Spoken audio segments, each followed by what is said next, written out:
Hey guys, welcome to episode 14 of It's Personal and Entrepreneurs podcast. We actually have a very, very exciting guest with us today, Ashley, local entrepreneur from Balanced Beauty. Hello, guys. We're very, very thankful to have you come on. We've been excited about this one. You run a little bit of a different business than a lot of the stuff that we've had on, and we absolutely love talking to people about their businesses, how they got there, and what they do. It's like what we love doing. So we're very excited to have you on with us. Super happy to be here. So we really like to start by just kind of asking, what is it, a little bit of your background, kind of the Cliff Notes version of how you got from like when you were growing up to where you are now, and what kind of led you down that path? Okay. So my background is I was an ICU nurse for about 6 years and kind of went into nursing thinking that I wanted to do anesthesia. Okay. So went right to the ICU, did all of that, shadowed an anesthesiologist, sat through like a 9-hour open heart, and I was like, oh my God, like I love to talk. Like I love to talk to people. Like I cannot just sit here. I'm freezing. Like it's not for me. Like I need to be like outside of the OR or on the other side of the curtain. So I had to like reevaluate my whole life That's plan. interesting. And I was like, well, I guess I'll go to NP school. So then I went to nurse practitioner school, was trying to find how to get my foot into the OR. NP's backgrounds are a little bit different than PAs. So PAs have a lot more surgical training than we do. So we kind of have to like work our way in a little differently. Gotcha. Okay. So I worked with an interventional cardiologist for a while, doing like heart catheterizations and pacemaker placement and seeing like inpatient heart failure. And that was not what I wanted to do, but it was like a stepping stone. And then I got myself into the OR. And I worked with a wonderful surgeon for about 4.5 years and did orthopedic trauma surgery. So through that, I like was trained as like a surgical first assist and assisted 5 surgeons like on rotation, which was like super cool and very good procedural training for me. And in the back of my mind, what I always wanted to do is what I'm doing now, which is aesthetics. But again, you have to have that background. So like it's all just a stepping stone, yeah. So I kind of started to pursue the medical aesthetics world and actually did both for about 3 years while I was doing ortho trauma. I started doing aesthetics and something happened with my main surgeon that like she needed to move back to Alabama.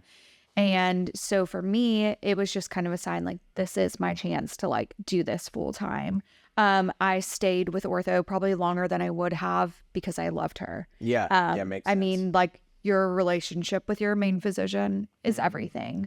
Yeah. So when she needed to take a step back, I was like, okay, this is like my chance to like pursue what I really want to do. What is it that made you want to be a medical just in general?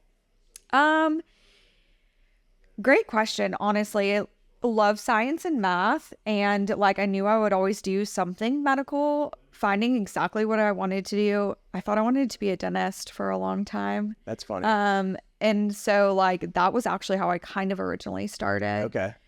And actually same thing, shadowed a dentist. And I was like, this is boring. Maybe I'd want to be a hygienist, but I don't want to be a hygienist. So I guess I'll go to nursing school. I've changed my mind so many times, but like... That's how it works. Exactly. It's like about like learning what you do like and what you don't. And when I found the little niche of like medical aesthetics, I was obviously already a consumer.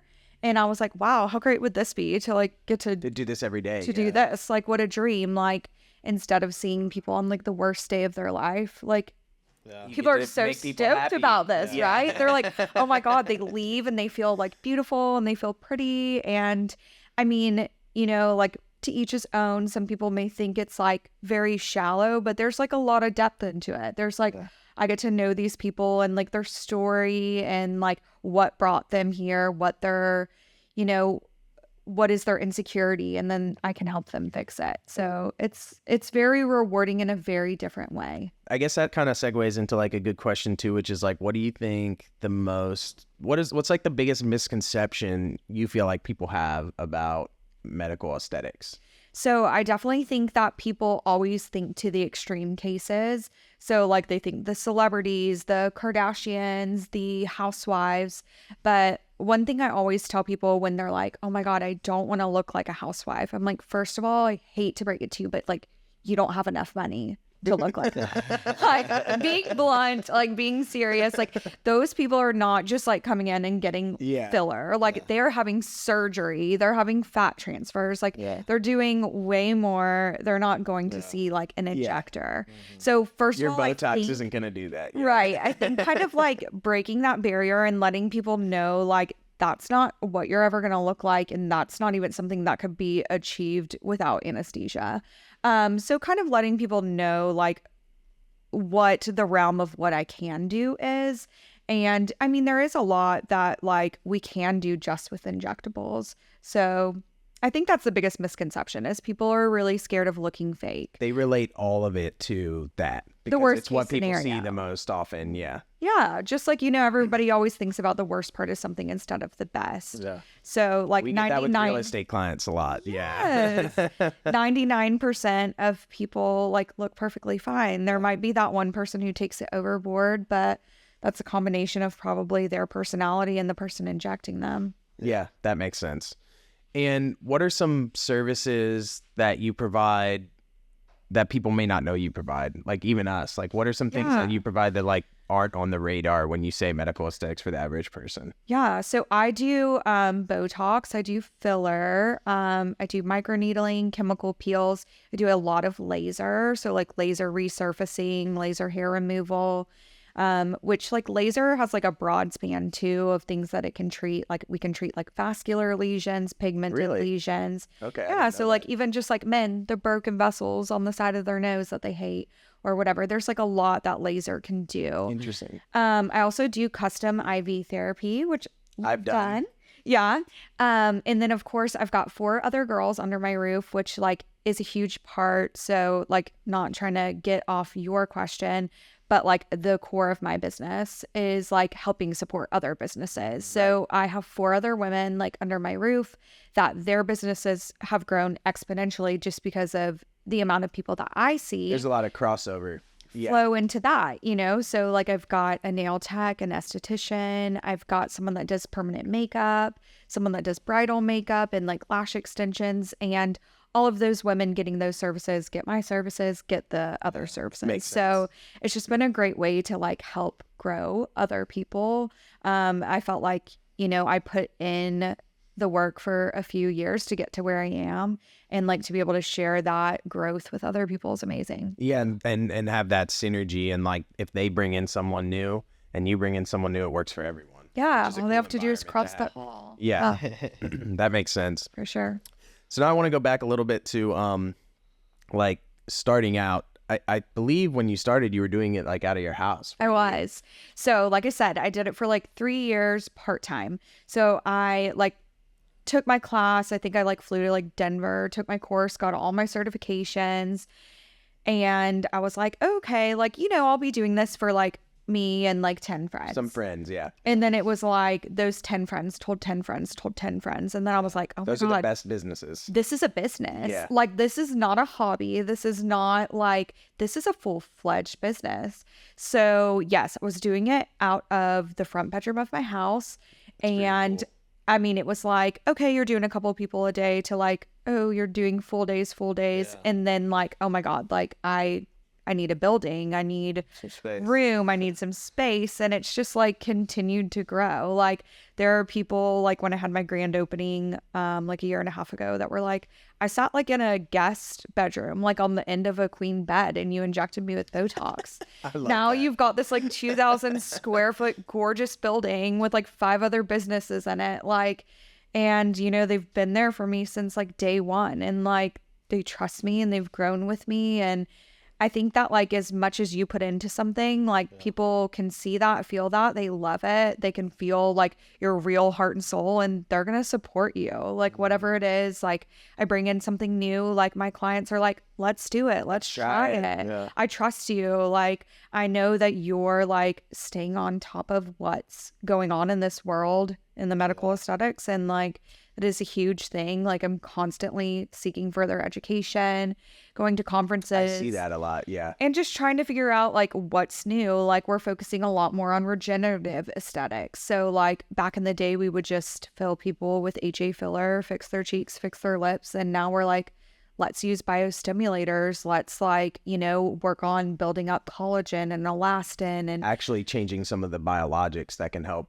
absolutely bring it back instead of just replacing. Correct. That's So doing a lot of stuff with stem cells and biostimulators and a lot more regenerative stuff instead of like, okay, let's just fix and fill this problem. So it's cool. It's a science and it's a mixture of science and art, which is why I really That's do pretty love cool. it. Yeah. Like, I mean, I got to do a lot of the science, but like it gives me a little bit of an artistic side. Yeah, too, which is absolutely.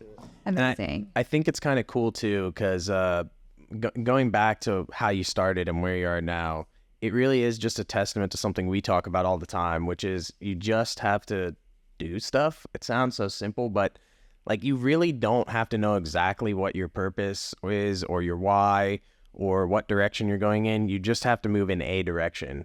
And when you start knowing that and doing that and following interests, like eventually you might find some things you don't like too, but you just kind of end up with something that just kind of makes sense and works. But I feel like a lot of people are just waiting around to like know exactly what it is and move. But it takes like motion and action, just doing stuff, trying stuff to kind of feel and find that. And that's exactly, you just went and took a class because you were kind of interested in it. You're like, I'll do it at my house. And that's what it turned into. It kind of found you by just pursuing things that you were interested in.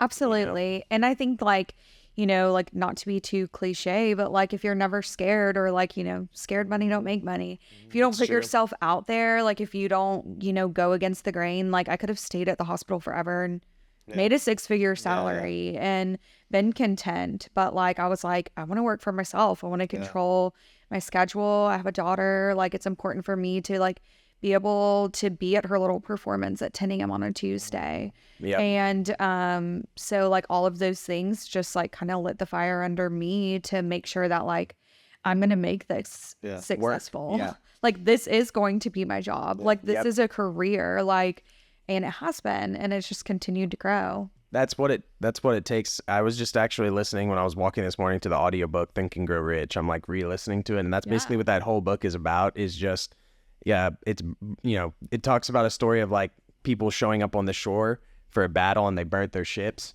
because they knew if they burnt their ships they had no escape, so they were committed to win. There you go. Right? You have to literally burn your ships and just say, this is what it is, this is what I'm doing, and no matter what comes up, you keep doing it. That's really what it takes to be successful with anything. Absolutely. So, and I guess another question I would love to ask you is what is something you wish you knew before getting on entrepreneurship or working for yourself that would be like a good piece of advice for someone listening? So I like have a very like highly educated person in the math and science department, but I did not know a lot about business. Sure. Like period, like accounting, anything like that. I would suggest hiring a very good accountant, like right off the rip. Yep. Like you can run your QuickBooks for a little bit, but like after a while, like learning, just like that's not something I was ever educated on. I never took any business or accounting classes or anything. So that was something that I kind of learned as I was going. So I would probably like encourage people maybe to reach out to somebody before they get a little bigger than they want to. I agree. But otherwise, I mean, I think it's like a day by day, like everyday hustle. Like you have to want it as bad as you want to breathe. Like if you're not continuing to pursue clients, patients, deals every day, then like the spark dies out. Or that's the way that I feel about entrepreneurship. I agree. Yeah. Like you can't get complacent. Yeah. No. Complacency is where small business or entrepreneur business dies. Yeah. And unfortunately, like America's not exactly set up for small businesses to survive. No. So like you absolutely just have to hustle. Yeah. And you really have to do something. You have to try to be a pro at what you're doing. If you're going to be a small anything and try to become bigger, like you have to provide that next level service. You have to go take the education that other people aren't going to take. It took me a while to realize that in real estate, but like it takes like doing this podcast, networking when we don't want to at night. Yes. Doing open houses every weekend, you know, like when the people come in at the open house, actually having a conversation with them, not just sitting there on your phone. It takes that, like, really trying to be professional about everything you're trying to do to be successful, because there is a lot of competition out there with everything you do these days. There is. But again, like what you said, like focusing on one thing and building it. Like I think it's very important to make sure that you're like a master of your trade. Like you can be like a jack of all trades, but like a master of none, right? I agree. So pick what you want to do, like focus, pour your heart into it. And I think that people see it and they respond and they trust you, and building that trust is like everything, no matter what you do, not even just in healthcare, but like when they know that like that you know what you're doing, they trust you. Yeah. I mean, it's that Agreed. simple. Yeah, and that's what referral business is based off of.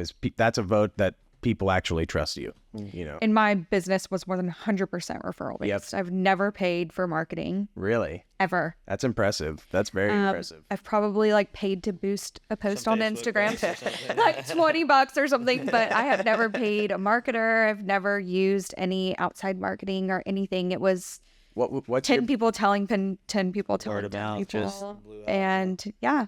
Do you have any do you do social media marketing?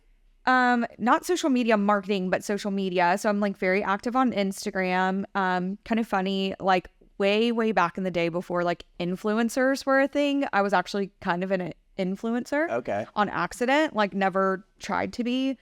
So like on my personal account, I used to do stuff with Cherokee Scrubs. They're like a scrubs brand. Yeah. So I had like kind of a big following on my personal account. So I kind of knew how Instagram worked. Yeah. You know, like how you What to post. To work. Say, Sure. Yeah. So when I started this business, I was a little ahead on the social Grow media in that aspect, which in aesthetics, social media is everything. Oh yeah. I mean, like that makes sense. you got to post every single day. Like it's its own job. Yeah. But Trust me. It's lot of exhausting people- having content to post all the time, and I'm like sick of my own content sometimes. I'm like, damn, I don't even want to post this. I know, right? You're like scrolling and you hear your own reel and you're like, oh my God, ew, my voice. Yeah. But, you know, it works. And like, it doesn't matter. Like, and I know a lot of people too, like, because I talk to a lot of people who start small businesses and they're like, you know, discouraged. Oh my God, I don't want to post like 3 people liked my post. I'm like, it doesn't matter. Like, look, get yourself a business account, look at it, see how many people watched it. Yeah. Like 5,000 people watched my reel, but maybe only 8 people liked it. Like, but they're watching. Yeah. It And doesn't video matter. Top of is mind, huge. yeah. Video puts like a personal connection without you even being there in someone's mind multiple times. you know? 1,000%. Yeah. They want to like see it, hear it, touch it before they buy it, Yeah. right? Yeah, 100%. What would you say like some misconceptions that people have about entrepreneurship that you would want them to know is like? I think that people think it's easier than it is. Like, first of all, so They see where you're at right now. sure, Yeah. and they're like, "Wow, must be nice, must be like, be easy. must be so easy. Wow, you just do Botox for a living." And I'm like, "No, like I've hustled for like 5 years. It took me, you know, I stayed at the hospital for 3 years before I felt confident enough because built up my clientele to like leave my real job. Like it's a all day, every day, like all in. You know, people are like, oh, that's nice. You can set your own hours. I'm like, but I work 24/7, 365. Like, Yeah, you're never people text me on Saturdays and Sundays and at 6 p.m. and at 7 p.m. And that's part of it. Yeah. Like, if you want like to work for yourself truly, like you have to commit to like being all in. Yep. And like it's something that like I don't care. Like I'm happy there's people texting me. Same. I don't care if you're texting me on Saturday at 7. Like here's a link. Click to Yeah, book. that's money. Yeah, Yeah. Like check it out, that's yeah. money in my pocket. That's building a relationship. That's growth. And like my biggest thing that I would say is like I think I've already said is like just not getting complacent, because like I see people grow and then they're like, I'm good. And I'm like, no, you're never good. Like you have to keep hustling. Like you have to keep going. Like, yes, I don't work on the weekends anymore like I used to, but like I still am consistent and busy. And There's something going on. yeah, if I have an opening, I'm like posting it. I'm not like, oh yay, I let get me it. sit Great. around. I'm like, no, I have a 9:30 open. Like who wants Somebody it? come Let's get it, go. yeah. Like, you Yeah. know, and I think that's like the biggest thing is like you have to have the right personality. Like you have to want it more than anything. And even once you get it, you have to keep wanting it. Yeah. Yeah.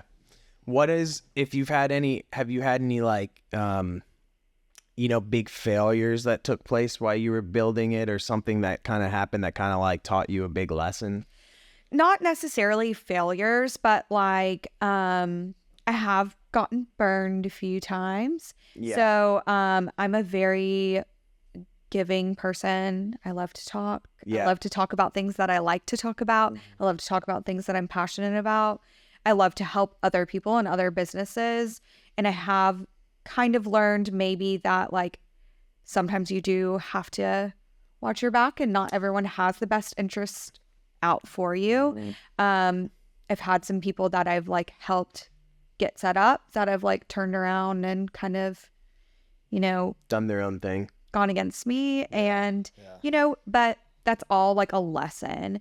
And like, I always say, like, I will like give the shirt off my own back, and like, it's getting burnt once, like, is not going to ever change who I am as a person. Yeah. And it's not going to change the fact that like, I will still help this person and the next person. Sure. There's always a few bad apples, but Oh, yeah. overall, like, I mean, that's the way that I was raised. That's the person that I am. And like, I wouldn't take it back or change it, but it was like an eye-opening lesson. Yeah. Yeah, we've had a couple like very tough business partners over the years, and I think one of the main things is we would always have to get together and say, okay, that doesn't mean all people are like that, right? There's Absolutely. still plenty of other people we can partner with and do things with that think the same as we do and are passionate and ethical and honest and have people's best intentions in mind. Might not be that many, but they're There's out more there. good So than you bad. you can't let it deter you from keeping that energy. But it's hard sometimes because people can be shocking sometimes. Absolutely. And I mean, everything's competitive, but like, I'm definitely still such a collaborator. Like, I would rather collaborate than compete. Like, I'm just Agreed. not, like, I think at the end of the day, like, your people find you and your people love you and they'll stay with you. There's always going to be competition, and I think that's good. There needs to be more than one people doing everything. Yeah, and the fact is that in anything service based or client based, you're not going to be everyone's thing. You're not everyone's cup You of can't be tea. that for everyone, and it's like you said, you have to find your people and know who they are and maximize that and continue down that path. To try to be everything to everyone is impossible anyway. Absolutely. Especially in service based business. 1000%. Yeah. And there's people that, sometimes just don't mesh and they're not your people, and that's okay too. Yeah. We've learned that, and that's what we were kind of talking about before we got started here, is like, it's just, not as salespeople, I'm a lifetime salesperson. Like, I trained and managed salespeople. I had a sales team at a medical device company, and basically we're trained to close every deal, right? Like, Right. and it's almost like the really good customers, the low hanging fruit, we just push them to the side and we're like, okay, we're really good at selling them. And you go and try to sell these people who are saying no. And the reality is that we should be spending more time figuring out why were they easy and what's the profile of that person. Sure. And that's kind of what we've And nurturing those relationships. right. Nurturing And those looking good for more people that relationships. fit that profile. Yeah. Yes. That are a second slide customer, if you will, not a 30 slide customer that says no. Yeah.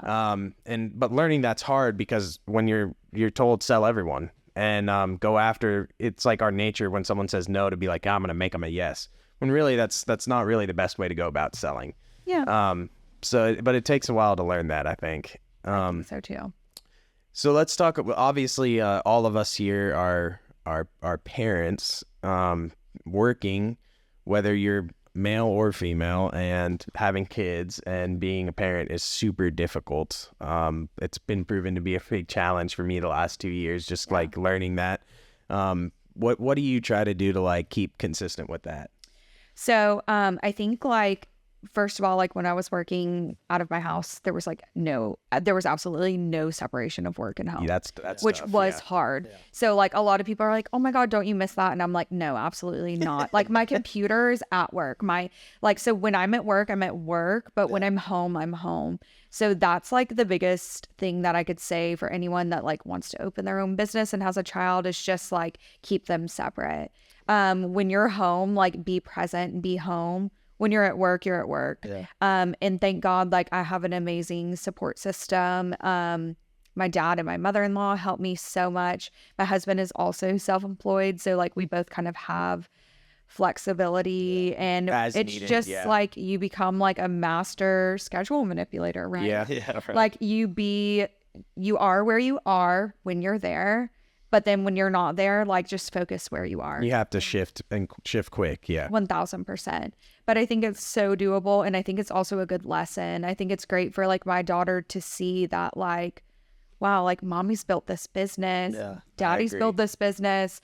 Like, you know, the flexibility that we have, like we went snapper fishing yesterday Yeah. on a Wednesday Yeah. morning. Like, and then, That's super cool. you know what I mean? Like, it's just, I think it's hard, like, especially when they're young and you may feel like sometimes You're you missing miss out. things. Yeah. But I think overall, seeing your parents like hustle and seeing them, it instills like a work ethic Yeah, into sure. them that I think is like major. For sure. Like my child is always trying to hustle and figure out how she can make money so she can buy like this Barbie cruise ship that she wants, That's you pretty know? cool. And she's 4. Like she doesn't just like, so I think a lot of that gets instilled into who they are, and it will hopefully make them the like future entrepreneurs, right? Yeah, I think if there's like one thing on a daily basis that I really hope like I can teach my son is just that you can create freedom in your own life, because we live in Absolutely. a society that doesn't tell you that, and pushes us in directions that don't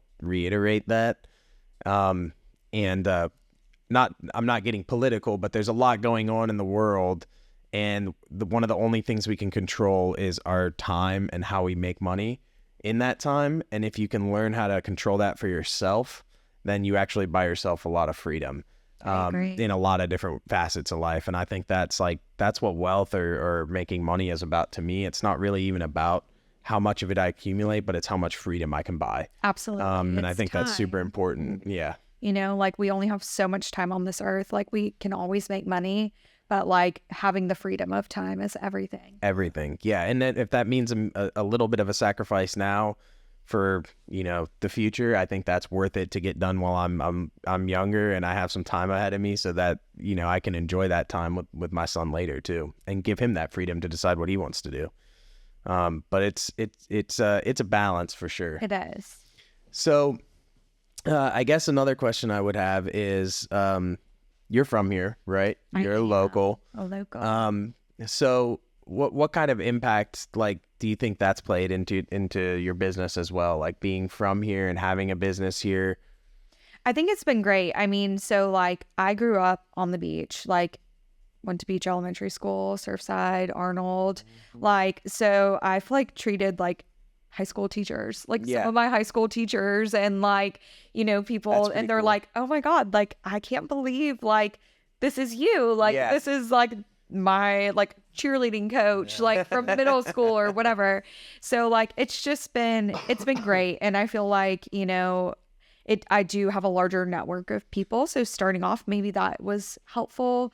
But, I love this town and I love this city. And I'm like always passionate about bringing something good to our town, because like this is where I'm staying. Yeah. I love it This here is too. my home. I'm not from here, but I absolutely love living here. So, Yeah.